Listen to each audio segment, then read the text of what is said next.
As the days grow short and the nights grow long, we see our own cycles mirrored in the world around us.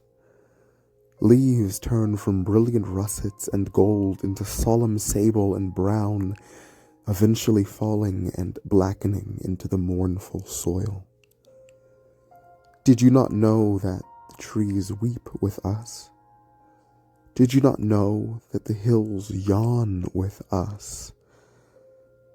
The earth wraps herself in a blanket of snow and turns her back on the loud world and sleeps. So too should we. So too should we shut out the loud, fearful world and be held by branches and moonlight, because we deserve rest, we deserve stillness and repose. Have your dark nights reflect the earth around you. Let tears fall like crystal snow, sigh into the autumn brush and mourn the bare branches.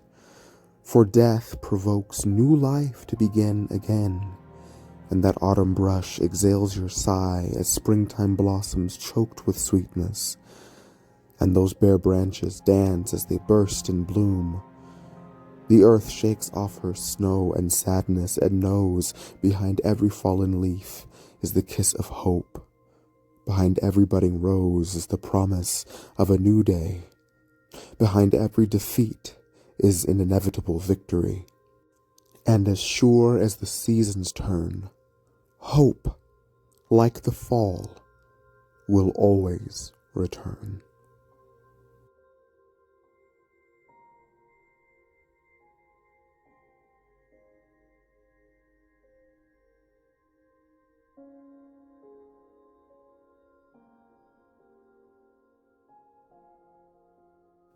Sacred Conversations, Foraging as Dialogue. When I was asked to do a presentation on foraging in November, I have to admit I was definitely a little stumped. This is the time when things start fading out and going into dormancy. But it means that we need to be in dialogue with the world around us. Our culture and society has us thrown all out of whack when it comes to the natural rhythms and clocks of our world around us. Foraging is something that puts you back in alignment with that time, in sacred conversation with the world around you. Let's see what special things that we can uncover together in the forest today. Hi, my name is Ryan, and I'm going to be your guide today. Nice to meet you, and welcome to my little neck of the woods, the Middle Rio Grande, the Bosque, a gallery forest along the Rio Grande. Let's see where our hearts take us. This is green thread, also known as kota or Navajo tea. It grows in disturbed areas with soils that are loose and rocky. This right here is ephedra, also known as Mormon tea and sometimes referred to also as Navajo tea, and we have some for you today. Next up, we have this beautiful riparian plant, the peach willow, which is in the Salicaceae family and can be used similarly to weeping willow bark to create an aspirin from the salicylic acid.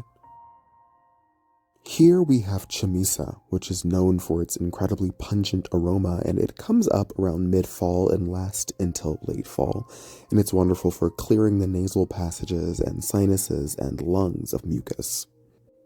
Another wonderful medicinal forage from the Middle Rio Grande is yerba mansa, which is also excellent for the dressing of wounds as it is antimicrobial and antifungal.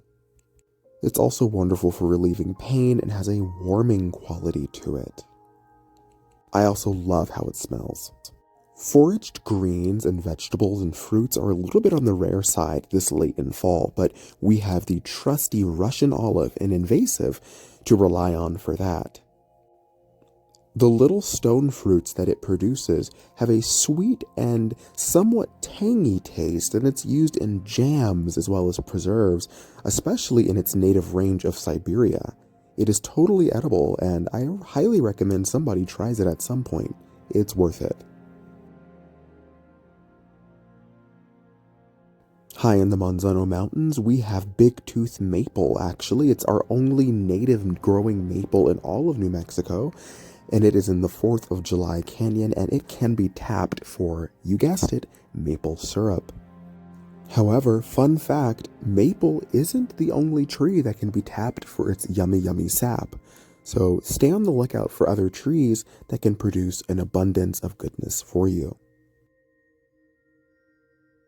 High in the Sandias, we have aspens, which uniquely produce clonally.